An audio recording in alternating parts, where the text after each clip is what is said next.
بسم الله الرحمن الرحيم الحمد لله رب العالمين والعاقبة للمتقين والصلاة والسلام على سيدنا محمد وعلى آله وصحابه أجمعين. قال الله تعالى في القرآن العظيم: أجيب دعوة الداعي إذا دعاني. فقد قال رسول الله صلى الله عليه وسلم: ألا أعلمك كلمات تقولينهن عند الكرب. அளவற்ற அருளாளனும் நிகரற்ற அன்புடையனுமாகிய அல்லாஹ்வின் திருநாமம் கொண்டு ஆரம்பிக்கின்றேன். வான் வையம் புகழ் அனைத்தும் ஏக வல்லோனாகிய வல்லோன் அல்லாஹு தஆலா ஒருவன் மீது மட்டுமே என்றென்று முறித்தாகட்டுமாக. நபிகள் பெருமானார் ஸல்லல்லாஹு அலைஹி வஸல்லம் அன்னாரின் மீதும் அன்னாரின் வழிவந்த உத்தம சத்திய சஹாபாக்கள், தாபிஈன்கள், தபஅ தாபிஈன்கள், நாதாக்கள், ஷஹதாக்கள், அவுலியாக்கள், உலகத்தில் பிறந்த மூமினான முஸ்லிமான ஆண்கள் பெண்கள் அனைவர்கள் மீதும், குறிப்பாக நம் அனைவர்கள் மீதும் அல்லாஹ்வுடைய அன்பும் அருளும் என்றென்றும் குன்றாமல் குறையாமல் நிலவட்டுமாக. ஆமீன். அஸ்ஸலாமு அலைக்கும் வரஹ்மத்துல்லாஹி வபரகாத்துஹ். நபிகள் நாயகம் ஸல்லல்லாஹு அலைஹி வஸல்லம் அவர்கள் மூலமாக இந்த சமுதாயம் பெற்ற பலன்கள் ஏராளம். நபி அவர்களுடைய வாழ்நாள் முழுக்க இந்த சமுதாயம், இந்த உம்மத்து ஏற்றம் பெற வேண்டும், அவர்கள் உலகத்திலும் மறுமையிலும் வெற்றியடைய வேண்டும் என்பதற்காக நபி அவர்கள் நிறைய நல்ல கருத்துக்களை சொல்லி இந்த சமுதாயத்திற்கு முன்மாதிரியாக வாழ்ந்து காட்டிவிட்டு சென்றிருக்கிறார்கள். நபி அவர்கள் வாழ்நாளில் நம் நிலையை நினைத்து கவலைப்பட்டதுதான் அதிகம். இந்த உம்மத்துக்கு சின்ன பிரச்சனை, சின்ன சங்கடம், சின்ன துயரம் வந்தால் கூட அதை நீங்குவதற்காக நபி அவர்கள் நிறைய வழிமுறைகளை கற்றுத் தந்திருக்கிறார். வாழ்நாள்ல இப்படியெல்லாம் வாழ்ந்தோம்னா அல்லாஹ்வுடைய அன்பு அருள் லேசா நமக்கு கிடைச்சிரும். அல்லாஹ்விடத்துல இப்படி முறையிட்டோம்னா அல்லாஹ் அந்த முறையிட்ட உடனே அங்கீகரிப்பான், நமக்கு அந்த பிரச்சனைகளை கஷ்டங்களை நீக்கி தருவான் என்றெல்லாம் பெருமானார் ஸல்லல்லாஹு அலைஹி வஸல்லம் அவர்கள் நம் மீது அக்கறை கொண்டு நிறைய கற்றுத் தந்திருக்கிறார். குறிப்பாக நபி அவர்கள் நிறைய இபாதத்தை சொல்லி கொடுக்குறாங்க, நிறைய துஆக்கள், நிறைய திக்ரு தஸ்பீஹாத்துகள், இதையெல்லாம் நிறைய இந்தந்த தேவைக்கு இந்தந்த இபாதத்துக்களை செய்தால் அவர்கள் அந்த தேவை நிறைவேறும் என்று நபி அவர்கள் நமக்கு கற்றுத் தந்திருக்கிறார். அல்லாஹு தஆலா குர்ஆனிலே இப்படி பதிவு செய்திருக்கிறான்: உஜீபு தஅவத்தத் தஆன் இலா தஆனி. அதாவது அழைக்கக்கூடியவர் அழைத்தால் அவர் அழைப்புக்கு அல்லாஹ் தஆலா நான் பதில் தருகிறேன் என்று சொல்கிறார். தாஇ இதா தஆனி, அழைப்பவர்கள் அழைக்கும் பொழுது அல்லாஹ்வுடைய பதில் நிச்சயம் உண்டு. அதாவது நாம எதை கேட்டாலும் அல்லாஹ் கொடுப்பான். ஆனா கேட்கிற விதம்னு ஒண்ணு இருக்கா இல்லையா, அந்த விதம் மாறும் பொழுது கொஞ்சம் நேரம் ஆகும், விதம் சரியாக அமையும் பொழுது உடனே கிடைக்கும். இவ்வளவுதான் வித்தியாசம். அல்லாஹ்வுக்கும் நமக்கும் மத்தியில் உள்ள வித்தியாசமே என்னன்னு கேட்டா, நாம கேட்கிற இடத்துல இருக்கோம், அல்லாஹ் கொடுக்கிற இடத்துல இருக்கிறான். அவன் ரப்பு, நாம் அவனின் அடிமை. இந்த மனநிலை இந்த உம்மத்தை முஹம்மதியாவுக்கு வரணும் அப்படின்றத பெருமானார் ஸல்லல்லாஹு அலைஹி வஸல்லம் ரொம்ப விரும்புறாங்களே. நாம அடிக்கடி அல்லாஹ்ட்ட எதையாவது கேட்டுக்கிட்டே இருக்கணும், அல்லாஹ் அதை எப்பயாவது தந்துகிட்டே இருப்பான். அதுதான் அவனுக்கும் நமக்குமான ஒரு தொடர்பு. பெருமானார் ஸல்லல்லாஹு அலைஹி வஸல்லம் அவர்கள் அதற்காக நிறைய துஆக்கள், நிறைய திக்ருகள், நிறைய தஸ்பீஹாத்துகள், நிறைய இபாதத்துக்கள், இதையெல்லாம் சொல்லி கொடுத்தது நோக்கமே அதுதான், வேற ஒரு காரணமும் இல்லை. நம்மளை கஷ்டப்படுத்துறதுக்கு, நம்மளை சிரமப்படுத்துறதுக்கு கிடையாது. அல்லாஹ்வின் பக்கம் நம்மை நெருக்குவதற்கு என்ன வழி? துவா செய்யணும், இபாதத்து செய்யணும், அல்லாஹ்விடத்துல நெருங்கி போகணும். பெருமானார் ஸல்லல்லாஹு அலைஹி வஸல்லம் இது போல நிறைய இபாதத்துக்களை துவாவை கற்றுக் கொடுத்துருக்குறாங்க. இப்ப இருக்கிற உலகத்துல, இந்த இன்னைக்கு அவசர உலகத்துல கல்யாணம் முடியுது. ஒரு காலத்துல கல்யாணம் முடிஞ்ச உடனே குழந்தைங்கிறது ஒரு பெரிய விஷயமே இல்லை. கல்யாணம் முடிஞ்சா பிள்ளை பெறுகிறது அப்படிங்கிறது ஒரு சாதாரணமான நிகழ்வு. ஆனா இன்னைக்கு அப்படி இல்லையே. கல்யாணம் முடிஞ்ச உடனேயே குழந்தைங்கிறது ஒரு பெரிய விஷயமா ஆகிப்போச்சு. ஒரு காலத்துல அரசு என்னங்க சொல்லுச்சு? நிறைய பெற்று அவஸ்தைப்படாதேன்னு சொல்லுச்சு. 2 பிள்ளைய பெத்தா போதும்னு சொல்லுச்சு, 1 பெத்தா போதும்னு சொல்லுச்சு. இன்னைக்கு எந்த அளவுக்கு ஆயிடுச்சுன்னா, கல்யாணம் முடிச்சுட்டு பிள்ளை இல்லைங்கிற நிலைக்கு வந்துட்டனால வீதிக்கு வீதி, ஊருக்கு ஊரு, எங்கள் மருத்துவமனையை, எங்களுடைய மருத்துவரை அணுகுங்கள், உங்களுக்கு மகப்பேறு பாக்கியத்தை பெற்று தருகிறோம், குழந்தை பாக்கியத்தை பெற்று தருகிறோம் அப்படிங்கிற மாதிரி குழந்தை பேருங்கிறது இன்னைக்கு கஷ்டமா போயிருச்சு. குழந்தை பேருங்கிறது இன்னைக்கு கஷ்டமா போயிருச்சு. நம்மளுடைய சாப்பாட்டு பழக்கம், நம்மளுடைய வாழ்நாள் பழக்கம் எல்லாம் மாறிட்டதுனால குழந்தை இன்னைக்கு கேள்விக்குரிய ஆயிடுச்சு. கல்யாணம் முடிச்ச உடனே 2 மாதம் 3 மாதம் 5 மாசம் 10 மாசம் 1 வருஷம் 2 வருஷம் கடந்து கூட பலருக்கு குழந்தை இல்லை. ஒரு 10 வருஷம் கடந்த பிறகு கூட குழந்தை இல்லை. இப்ப குழந்தைங்கிறது டாக்டரு வைத்தியத்தினால வந்துருமா? நிச்சயமா கிடையாது. அல்லாஹ் நாடனும், அல்லாஹ் நாடி வைத்தியம் பண்ணா உண்டு, அல்லாஹ் நாடி மருத்துவர் அணுகுனா உண்டு. அப்ப அல்லாஹ்வுடைய நாட்டம் இல்லாம யாருக்கும் அல்லாஹ் குழந்தையை தர்றதில்லை.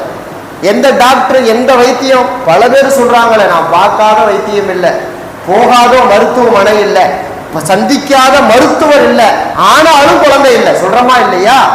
இப்ப இதுக்கெல்லாம் அப்பாற்பட்டது அல்லாஹ்வுடைய சக்தியின் கீழாலே குழந்தை இருக்கு. பெருமானார் ஸல்லல்லாஹு அலைஹி வஸல்லம் காலத்துல ஒரு தோழர் வர்றார். யா ரசூலுல்லாஹ், நான் கல்யாணம் முடிச்சு பல நாட்கள் பல மாதங்கள் கடந்து போச்சு, குழந்தை இல்லையே.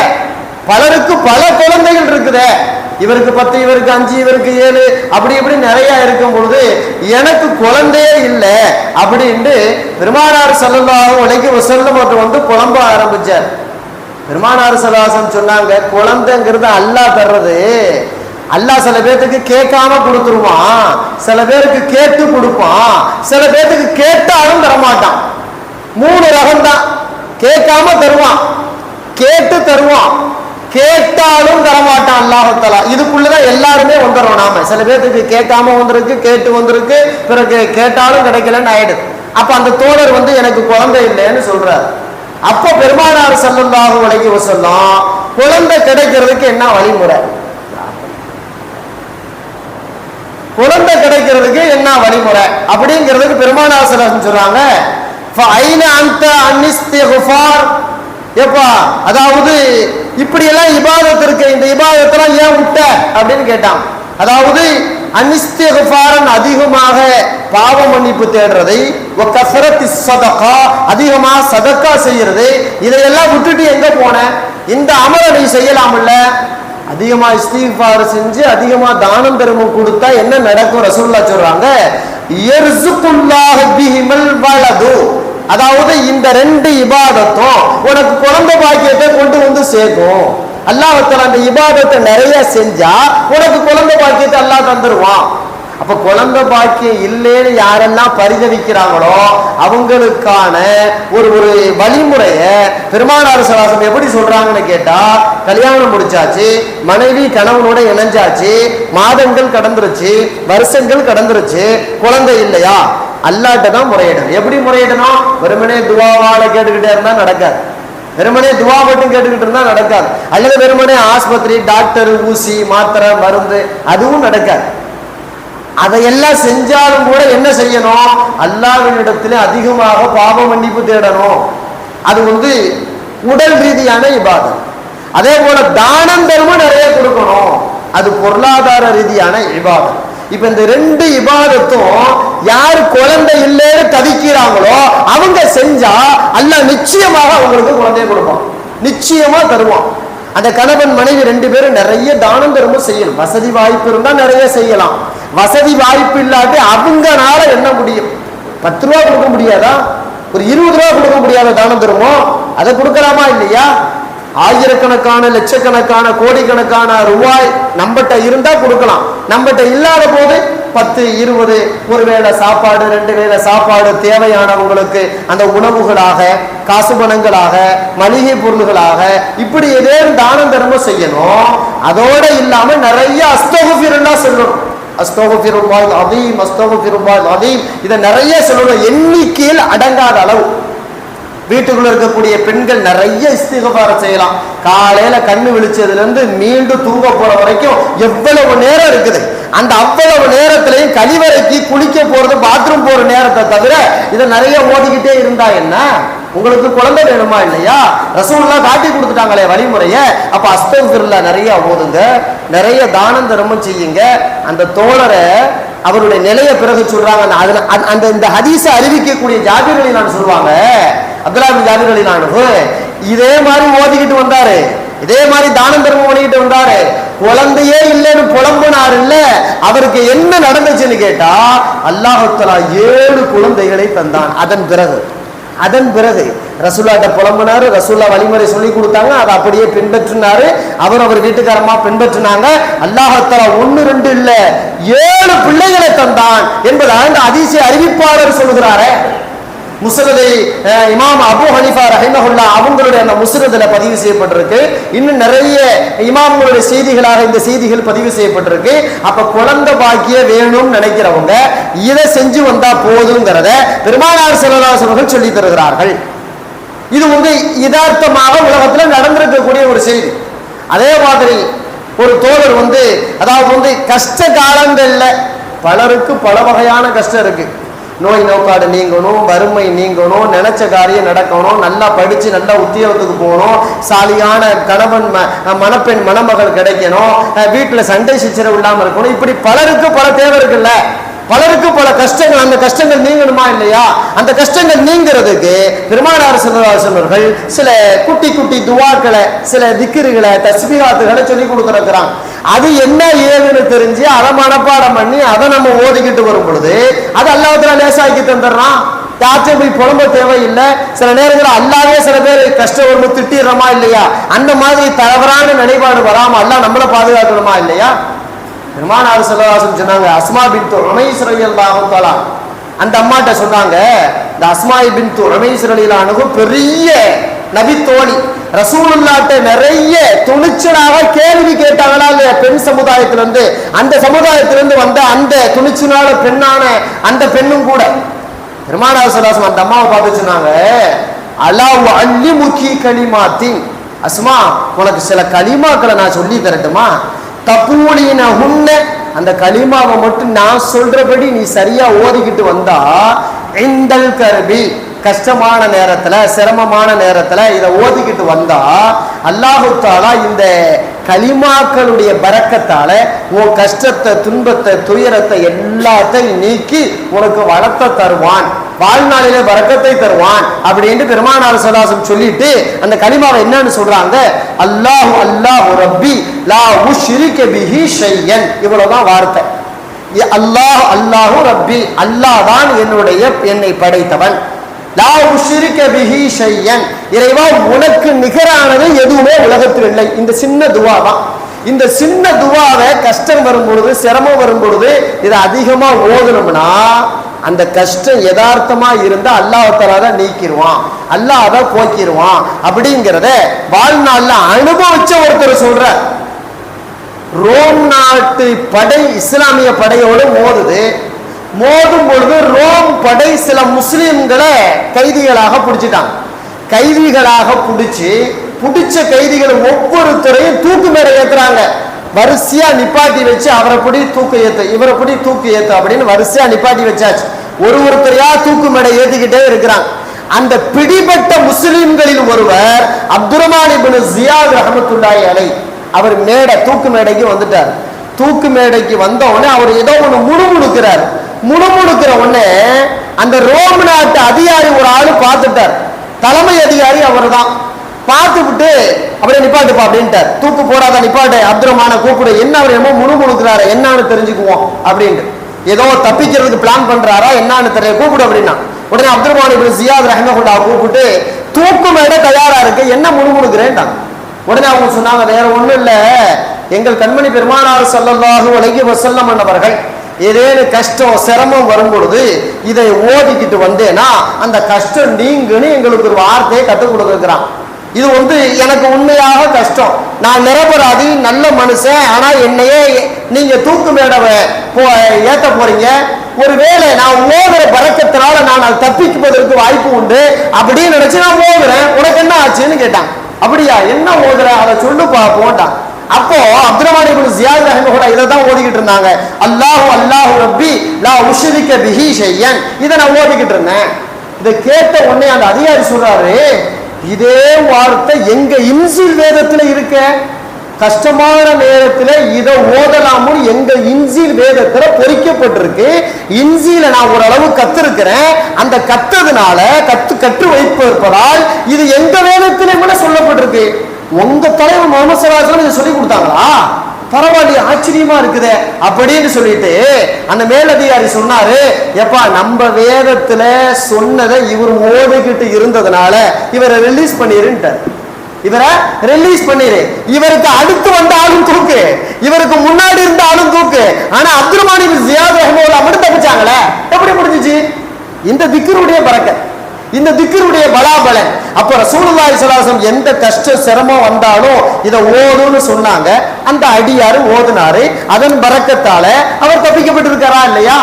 அப்ப ரசூலுல்லாஹி ஸல்லல்லாஹு அலைஹி வஸல்லம் எதையும் சும்மா போற போக்குலாம் சொல்றது இல்லைங்க, யதார்த்தத்தை உண்மையை அந்த அமல் செஞ்சா அது அவங்களுக்கு பலன் தரும், அதைத்தான் சொல்லி கொடுத்துருக்குறாங்க. இந்த உம்மத்து இன்னைக்கு நிறைய சிரமத்தை அனுபவிக்கிறது காரணம் ரசூலுல்லாஹ் சொல்லி கொடுத்த திக்ரு தஸ்பீஹாத் இபாதத்தெல்லாம் மறந்துருச்சு.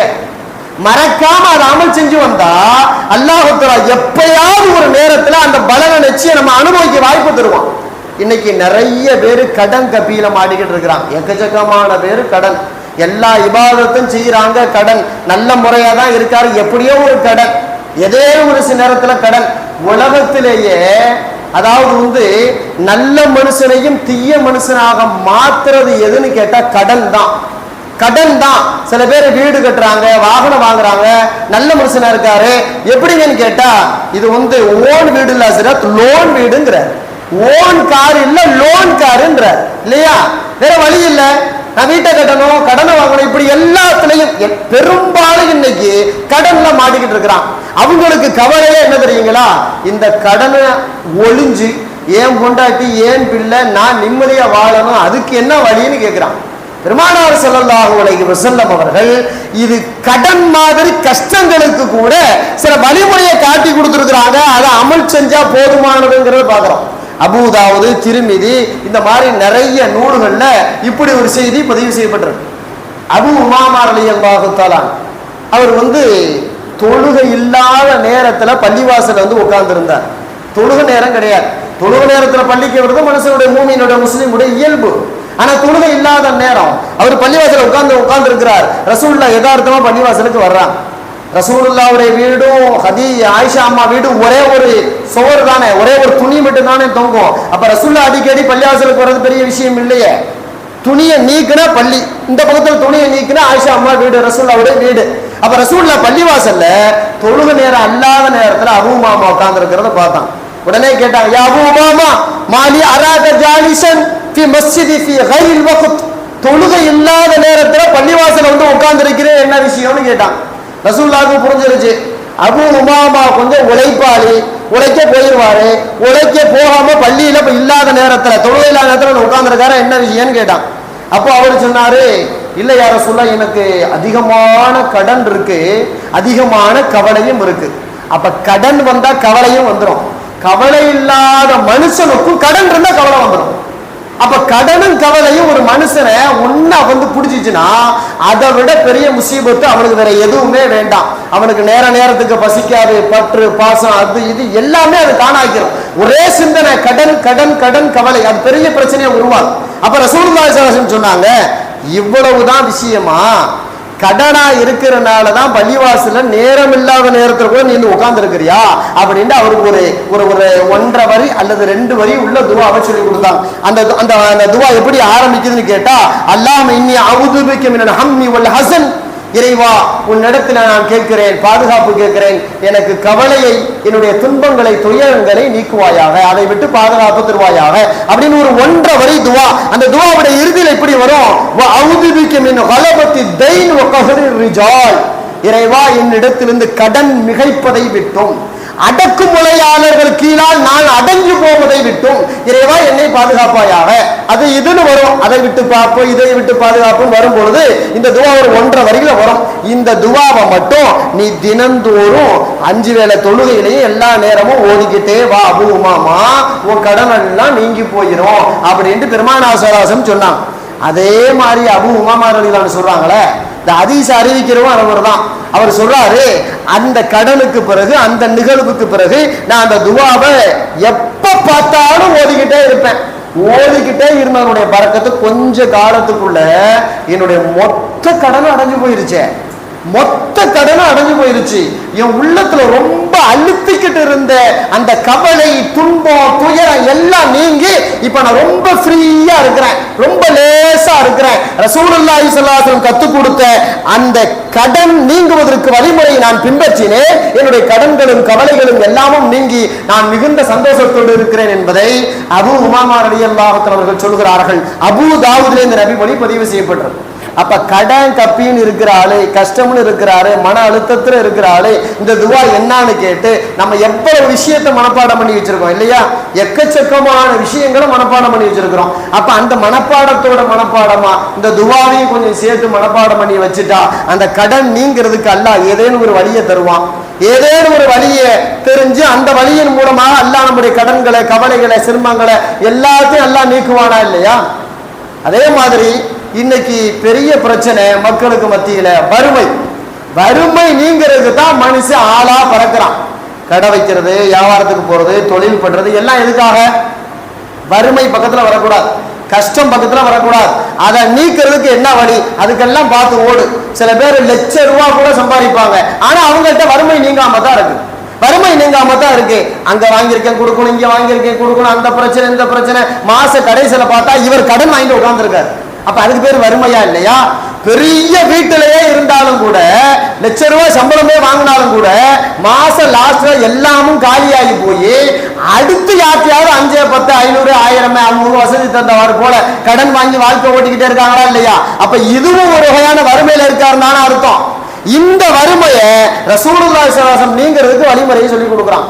வாழ்நாள்ல இந்த உம்மத்துக்கு எந்த வகையில பிரச்சனை வந்தாலும் அந்த பிரச்சனையெல்லாம் நீங்கி இந்த உம்மத்தை சீரும் சிறப்புமாக துனியாவிலையும் மறுமையிலையும் வாழ்றதுக்கு எல்லா வழியும் ரசூலுல்லாஹ் சொல்லிட்டு போயிட்டாங்க. எல்லா வழியும் சொல்லி கொடுத்துட்டாங்க, ஒரு வழியை விட்டு வைக்கல. எல்லா துவாவையும் சொல்லி கொடுத்துட்டாங்க, எல்லா இபாதத்தையும் சொல்லி கொடுத்துட்டாங்க.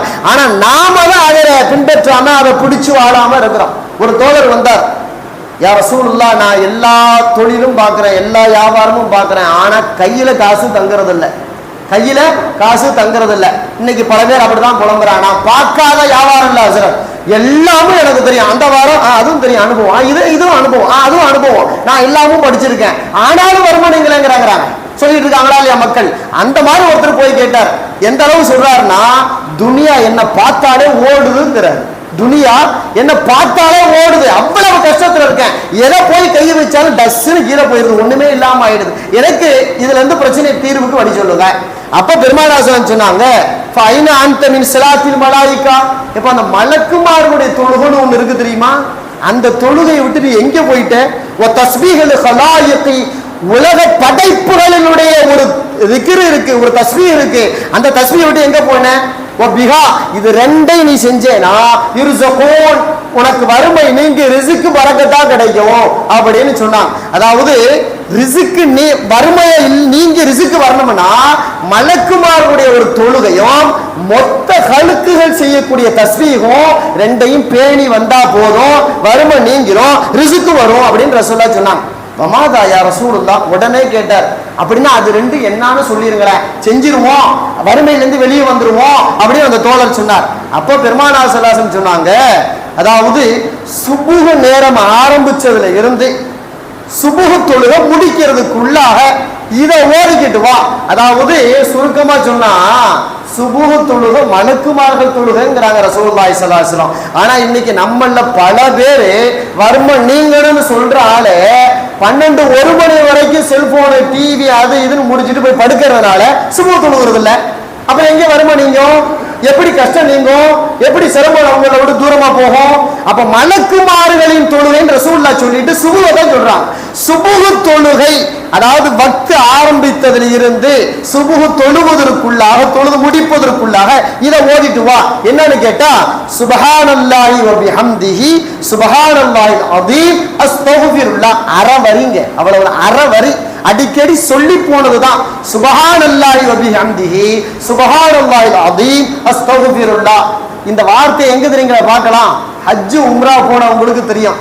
கஅபாவுல கருப்பு துணி பத்திருக்காங்களா இல்லையா? கருப்பு துணி, அந்த கருப்பு துணியை கொஞ்சம் உத்து பார்த்தவங்களுக்கு தெரியும். இந்த தஸ்பீஹ் தான் அங்க எழுதி வச்சிருக்காங்க. திரும்பி திரும்பி சுப்ஹானல்லாஹி பிஹம்திஹி சுப்ஹானல் அலீம் இப்படி மேல இருந்து திரும்ப கீழே இருந்து மேல இந்த மாடல்ல கஅபாவுடைய அந்த திரை சீலைய கொஞ்சம் உத்து பாருங்களேன். இதுதான் எங்க எழுதி வச்சிருக்கான். இதுதான் அங்க பொறிக்கப்பட்டிருக்குது. இந்த வார்த்தை அவ்வளவு முக்கியத்துவம்ங்கிறத கஅபாவுடைய திரை சீலையிலிருந்து நாம கத்துக்கணும். அப்ப ரசூலுல்லாஹ் சொல்றாங்க இந்த திக்ர அந்த குறிப்பிட்ட நேரத்துக்குள்ள ஒரு நாளைக்கு வெறுமனே 100 முறை ஓதிவாப்பாண்டா. 100 முறை ஓதிவான். எப்படி? சுபுஹ் நேரம் ஆரம்பிச்சதுல இருந்து சுபுஹ் தொழுகை முடிக்கிறதுக்குள்ள, அதாவது இமாம் ஜமாத்து சேர்றதுக்குள்ள ஓதிரன்னு அர்த்தம். ஆனா இன்னைக்கு நம்ம இமாம் ஜமாத்து 2வது ரக்காத்துல பல பேர் வர்றோமே.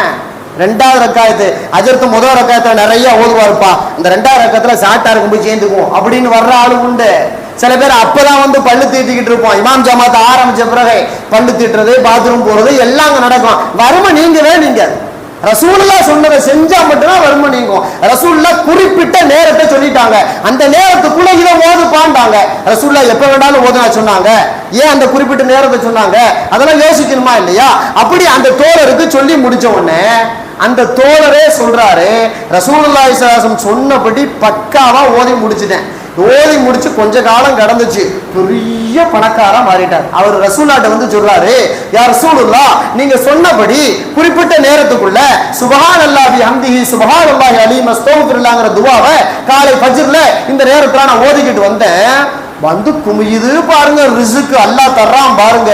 என் வீட்டுல வைக்கிறதுக்கே இடம் இல்லைன்றார். எப்படி? என் வீட்டுல வைக்கிறதுக்கு கூட இடம் இல்லை, அவ்வளவு வந்து சேர்ந்து இருக்குது. அதை அள்ளி அள்ளி எல்லாத்துக்கும் கொடுக்குற அளவுக்கு நான் மாறி போயிட்டேன் அப்படின்ட்டு வறுமை துனியா என்ன பார்த்தா ஓடுதுன்னு சொன்னாரு ஒரு காலத்துக்கு முன்னாடி. ஆனா மொத்த துனியாவும் இவற்றை வந்து சேர்ந்துருச்சுங்கிறார். பெருமானார் ஸல்லல்லாஹு அலைஹி வஸல்லம் அந்த சிறப்புகளை எழுதக்கூடிய கசாயிசுல் குப்ராங்கிற கிதாபுல இமாம் கஸாலி ரஹிமஹுல்லாஹ் தன்னுடைய இஹ்யாவுல இந்த செய்திகள் எல்லாம் பதிவு செஞ்சு தந்திருக்கிறாங்களே. அப்ப வறுமை நீங்கணும்னா இப்படிதான் மலக்குமாருடைய தொழுகை சுபுஹ் தொழுகணும். அதே போல இந்த திக்ரை செய்யணும், குறிப்பிட்ட நேரத்துக்குள்ள செய்யணும். இதை வந்து நம்ம வீட்டிலையும் செய்யலாம், பள்ளிவாசலுக்கு வந்து செய்யலாம், அது தப்பு இல்லை. ஆனா அந்த குறிப்பிட்ட நேரத்துக்குள்ள செய்யணும். 5:30 மணிக்கு இக்காமத்து அப்படின்னா நாம குறைஞ்ச ஒரு 4 மணி 4:30 மணிக்கு எழுந்து குளிக்கிறதா இருந்தா குளிச்சுட்டு ஒளி செஞ்சுட்டு குறிப்பிட்ட நேரத்துக்குள்ள வறுமை நீங்கிற நிலைப்பாட்டோட வந்து அல்லாட்ட முறையிடுற மாதிரி இந்த திக்ருகளை ஓதிக்கிட்டே இருக்கிறத வளமையா வச்சா மிஞ்சி போன இந்த திக்ரை அமைதியா ஓதணும்னா ஒரு 15 நிமிஷம் கூட பிடிக்காது. 15 நிமிஷம் கூட பிடிக்காது. வெறும் 100 தான் சொல்லி இருக்கிறான், 1000 லட்சமும் சொல்லல, வெறும் 100 தான். இதை ஒரு நிறுத்தி நிதானமா ஒரு 15 நிமிஷம். எங்க வறுமை நீங்கிறதுக்கு தானே நாம 8 மணி நேரம் 10 மணி நேரம் உழைக்கிறோம். யார் யார்ச்சாலும் ஏச்சு பேச்சு வாங்குறோம். போகாத இடம் இல்லை, வைக்காத கடை இல்லை, வைக்காத தொழில் இல்லை, எல்லாமும் மணிக்கணக்கா செலவழிக்கிறோமே. அப்போ இதுக்கு ஒரு 15 நிமிஷம் செலவழிச்சா என்ன? வறுமை நீங்குவதற்கு சாத்தியக்கூறு இருக்கா இல்லையா? அப்ப இதையெல்லாம் கடைபிடித்து வரக்கூடியவர்களுக்கு நிச்சயமாக அவர்களுடைய வறுமை நீங்கும் என்பதை பெருமானார் ஸல்லல்லாஹு அலைஹி வஸல்லம் சொல்றாங்களே. ஒரு தோழர் வந்தார், திருமிதியில இப்படி ஒரு நபிமொழி, அபூதாவுது, திருமிதி, இப்னு மாஜா, முஸ்னத் அஹ்மது எல்லா நூல்ல இந்த செய்தியை பதிவு வச்சிருக்காங்க. ஒரு தோழர் வந்தார், யா ரசூலுல்லாஹ், அதாவது உஸ்மான் இப்னு அபில் ஆஸ்ன்னு சொல்லுவாங்க. அவர் வர்றாரு, யா ரசூலுல்லாஹ் என் உடம்பு வலிக்குது, அதாவது செத்து போகும்போது வலிக்கும் இல்ல அந்த மாதிரி வலிக்குதுன்றார். செத்து போகும்போது யாரு வலிக்குதுன்னு சொல்ல முடியாது. அவர் உதாரணத்துக்கு அப்படி சொல்றாரு, இறப்பின் வலியை போல் எனக்கு வலி எடுக்கிறது. நான் எல்லாமும் சாப்பிட்டு பார்த்தாச்சு, மருந்து மாத்திரை வைத்தியம் அது எல்லாம் பார்த்தாச்சு, வலி மட்டும் நீங்கிற மாதிரி தெரியல, வலி மட்டும் நீங்கல, கடுமையாக வலி எடுக்குது, நீங்க ஒரு வழியை சொல்லுங்கன்றார். ஏன்னா அன்னைக்கு சஹாபாக்கள் வழங்கி வச்சிருந்தாங்க, ரசூலுல்லாஹ் வெறும் இறை தூதரா மட்டும் பார்க்கலங்க, ரசூலுல்லாவை ஒரு வைத்தியராக பார்த்தார்கள். ரசூலுல்லாவை வாழ்க்கையில் முன்னேறுவதற்கு உண்டான யுக்திகளை கற்றுக் கொடுக்கக்கூடிய ஒரு ஆசிரியராக பார்த்தார்கள். ரசூலுல்லாவிடத்தில் எதை சொன்னாலும் நடக்கும் என்று நினைத்தார்கள். காரணம், அவர்கள் இறைவனிடத்தில் நேரடி தொடர்பில் இருப்பதால் அல்லாஹ்விடத்தில் தொடர்பின் மூலமாக நமக்கு வழி கிடைக்கும் நினைச்சாங்க. அப்ப வலி வந்தாலும், வறுமை வந்தாலும், கஷ்டம் வந்தாலும், குழந்தை இல்லாட்டினாலும், வீட்டுல பிரச்சனையா இருந்தாலும், சண்டை சச்சரவு வந்தாலும் நேரா சஹாபாக்கள் யார்கிட்ட வருவாங்க? நேரா ரசூலுல்லாஹ்ட்ட வருவாங்க. அப்படி ஒரு பழக்கம் இருந்தது. அந்த பழக்கத்தை இறைவன் சரியானது என்று சொல்கிறான். அப்படிப்பட்ட பழக்கத்தில் ஒருத்தர் வந்து சொல்றார். அப்படி வந்து சொன்ன உடனே ரசூலுல்லாஹி ஸல்லல்லாஹு அலைஹி வஸல்லம் சொன்னாங்க, கடுமையா வலிக்குது அவனுக்கு, பரவாயில்ல, அதை இதை சாப்பிடுன்னு சொல்லாம ரசூலுல்லாஹ் சாப்பிட்டு பிரயோஜனம் ஆகலன்ட்டாரா இல்லையா? அப்ப அடுத்து சொன்னாங்க, அம்ஸஹு பியமீனிக சப்அ மர்ராத்தி, எங்க உனக்கு வலிக்குதுங்கிறியோ அந்த இடத்துல உன் வலது கையால 7 முறை முதல்ல தடவு. 7 முறை லேசா தடவு. தடவி முடிச்சுட்டு இப்படி ஒரு துஆவை ஓது, அஊது பிஇஸ்ஸத்தில்லாஹி வ குத்ரத்திஹி மின் ஷர்ரி மா அஜிது. இத மட்டும் ஓதிக்கிட்டு பாப்பா. இத நீ வந்து கிட்டத்தட்ட முடிஞ்ச வரைக்கும் அதை தடவி விட்டு 7 முறை தடவி விட்டுட்டு இப்படியே ஓதிக்கிட்டு வா.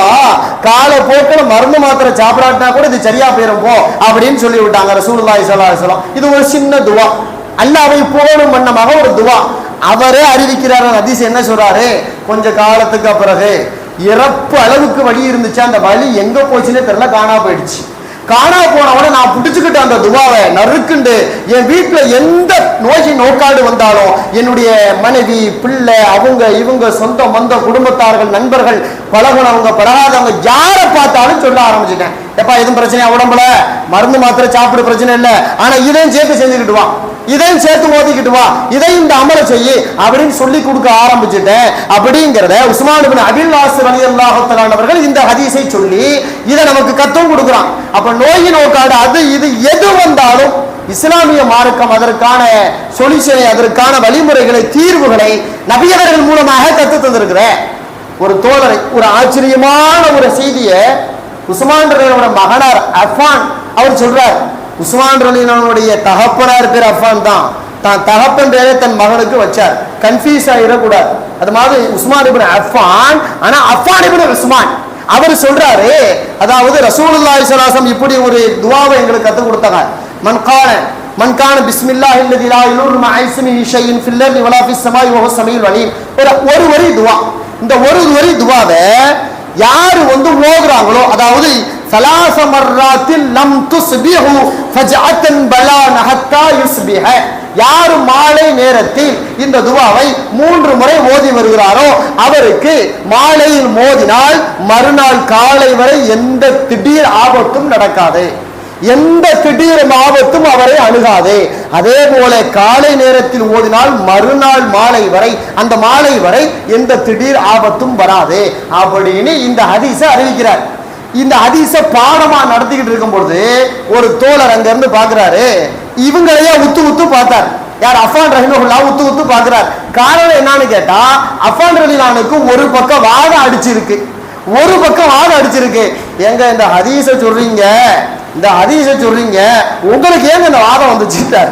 அதாவது இதை ஓதிருந்தா உங்களுக்கு வாதம் வந்திருக்காதுல்ல, திடீர்னு தானே வாதங்கிற, திடீர்னு அடிக்கிறதுன்னு சொல்லிக்கிட்டு வர்றது கிடையாதா இல்லையா? அப்ப இந்த ஆபத்து உங்களுக்கு வந்திருக்காதா இல்லையா அப்படின்னு அவர் கேட்கும் பொழுது, அப்போ அஃபான் ரலியல்லாஹு சொன்னாங்க, தம்பி நீ கேட்கறதெல்லாம் எனக்கு புரியுது, உன் பார்வையா அதைத்தான் கேட்கிறேன்னு எனக்கு தெரியுது, வேற ஒண்ணும் இல்ல, தினந்தோறும் காலை மாலை இந்த துவாவனை ஓதிக்க விட்டு வர்ற ஆளுதான். எனக்கு வீட்டுல ஒரு பிரச்சனை, பெரிய டென்ஷன் ஆகி கோபத்துல இருந்தேன். அப்படி கோபத்துல இருக்கும் பொழுது ஒரு நாள் ஓதாம விட்டுட்டப்பா, ஓதாம விட்ட அன்னைக்கு அடிச்சதான் வாதம் அப்படின்ட்டான். ஓதாம விட்டுட்டேன், டென்ஷன்ல கோபத்துல இருந்தேன், அந்த எப்பயும் ஓதுற திக்ரு தஸ்பீஹை விட்டுவிட்டேன். அதனுடைய பிரச்சனை என்னன்னு கேட்டா அன்னைக்கு அடிச்சதான் வாதம் அப்படின்ட்டு அஃபான் ரஹிமஹுல்லாஹ் சொன்னதாக திரும்பிதில இந்த செய்திகள் எல்லாம் பதிவு செய்யப்பட்டிருக்கு. இப்படி எந்த பிரச்சனையும் வராம, உடல் ரீதியாக ஆபத்து வராம இருக்கணும்னா இதையெல்லாம் ஓதி வந்தா போதும். பொருளாதார ரீதியாக ஆபத்து வராம இருக்க அதுக்கு ரசூலுல்லாஹ் கத்து கொடுத்துருக்காங்களே. அனுசரிலாண்ட ஒரு ஆள் போய் வந்து சொன்னாரு, எங்க உங்க வீட்டுக்கு பக்கத்துல இருக்க எல்லா வீடும் தீ பிடிச்சி எரியுதுங்க, உங்க வீடும் சோழி முடிஞ்சு போச்சுட்டார், உங்க வீடும் தீப்பத்தி எரியுதுன்றார். அப்ப அனுசரிலாண்ட ரொம்ப அமைதியா சொன்னாங்களாம், மா கான அல்லாஹு லியஃஅல் ஸாலிக, நிச்சயமா அல்லாஹ் அப்படிலாம் நடக்க விட மாட்டான், என் வீடுலாம் தீ பிடிச்சி எரியாது, உங்க வேலையை பாருன்றார். கொஞ்ச நேரம் கழிச்சு மீண்டும் வந்து சொன்னார், எங்க உங்க வீடு தீப்பத்தி எரியுதுங்க, அல்லாஹ் அப்படிலாம் நடத்த விட மாட்டான்பா, 3 முறை சொன்ன போதும் 3 முறை இதே மாதிரி பதில் சொன்னான். அப்ப சொல்லிட்டு கொஞ்ச நேரம் கழிச்சு அடுத்த ஒருத்தர் வந்தாரு. இல்ல தீ பிடிச்சி எரிஞ்சுக்கிட்டே வந்துச்சு, உங்க வீடு வந்தோடனே தானாவே ஆஃப் ஆகி போச்சுட்டாரு. எல்லார் வீடும் அன்னைக்கு ஓலை வீடு இருக்கிறனால எல்லா வீடும் தீ பிடிச்சி எரிஞ்சிச்சு, உங்க வீட்டுக்கிட்ட வந்த உடனே தீ அணைஞ்சு போச்சுட்டார். அப்ப அனசரலியான்னு சொன்னாங்க, கத் அலிம் துசாலிக்க, ஆமா அப்ப அதுவும் எனக்கு தெரியும்டான். இது என்னப்பா தீ பிடிது எரியுதுன்னா இல்லைன்றாரு, அதுவும் தெரியுங்கிறாரு. தீ எரியலன்னு சொன்னா அதுவும் தெரியுங்கிறாரு. ஒன்றும் புரியல அனசரலியான என்ன விஷயம் சொல்லுங்க வேண்டாம். அப்பதான் அனசரலியான்னு சொன்னாங்க ஒரு வார்த்தை, அதாவது ரசூலுல்லாஹி ஸல்லல்லாஹு அலைஹி வஸல்லம் சொல்லி இருக்கிறாங்க, யார் மாலையில் இதை ஓதி வரும் பழக்கம் வைத்திருக்கிறாரோ, அதாவது மறுநாள் காலை வரை அவருடைய இருப்பிடங்களுக்கு பாதுகாப்பு. யாரு காலையில் ஓதினாரோ மறுநாள் மாலை வரை அந்த இருப்பிடங்களுக்கு பாதுகாப்பு அப்படின்னு எனக்கு ஒரு துவாவை கத்து கொடுத்துருக்காங்க. அந்த துவாவை நான் ஓதிக்கிட்டு வரேன். அந்த துவா வேணும்னா ஒரு 4 லைன் 5 லைன் வர மாதிரி ஒரு பெரிய துவா. அதாவது அல்லாஹ் அன்த ரப்பி லா இலாஹ இல்லா அன்த அலைக்க தவக்கல்து அப்படின்னு ஒரு 4 வரியில நீளமான ஒரு துவா. இதை நான் ஓதிக்கிட்டு வந்திருக்கிறேன்ப்பா. ஓதிக்கிட்டு வந்ததுனால நான் சொல்றேன், என் வீட்டுக்கு பிரச்சனை வராது அப்படின்னு சொன்னதை அனசுரலிலான சொன்ன செய்திகள் நிறைய நூல்கள் பதிவு செஞ்சிருக்காங்க. கிட்டத்தட்ட ஒரு 10-20 நூல் இந்த செய்தியை பதிவு பண்ணி வச்சிருக்காங்க. குறிப்பா ஹதீசுகளை சுண்டி பார்க்கும் தரம் படைத்த இமாம் இப்னு ஜௌசி ரஹிமஹுல்லா போன்றவர்கள் கூட, இமாம் சுயூத்தி ரஹிமஹுல்லா போன்றவர்கள் கூட, வரலாற்று நூல்களை எழுதக்கூடிய வரலாற்று ஆசிரியர்கள் கூட இந்த செய்திகளை பதிவு செய்து இது சரியான தரவுதான் என்பதாக நமக்கு மார்க்க அறிஞர்கள் மூலமாக சொல்லப்பட்டிருக்கிறது. இப்படி பொருளாதாரத்தின் பாதுகாப்பு, நம்முடைய உடலுக்கு பாதுகாப்பு, வறுமை நீங்க, கடன் நீங்க, குழந்தை பாக்கியம் பெற, இப்படி எல்லா பிரச்சனைகளுக்கும் தீர்வை நபிகள் நாயகம் ஸல்லல்லாஹு அலைஹி வஸல்லம் நமக்கு கற்றுத் தந்திருக்கிறார்கள். அந்த துவாக்களை, அந்த திக்ருகளை, அந்த தஸ்பீஹாத்துகளை, அந்த தொழுகைகளை, அந்த இபாதத்துக்களை முறையாக செய்து வரும் பொழுது நமக்கு எல்லா வகையான பிரச்சனைகளும் தீர்வதற்கு அல்லாஹ் போதுமானவன். பெருமானார் ஸல்லல்லாஹு அலைஹி வஸல்லம் நமக்கு எதையெல்லாம் கற்றுத் தந்திருக்கிறார்களோ அதையெல்லாம் அமல் செய்யக்கூடிய பெரும் நசீபை, பாக்கியத்தை இறைவன் நமக்கு வழங்குவானாக. வாஹிர் தஅவானா அல்ஹம்துலில்லாஹி ரப்பில் ஆலமீன். அஸ்ஸலாமு அலைக்கும் வரஹ்மத்துல்லாஹி வபரகாத்துஹு.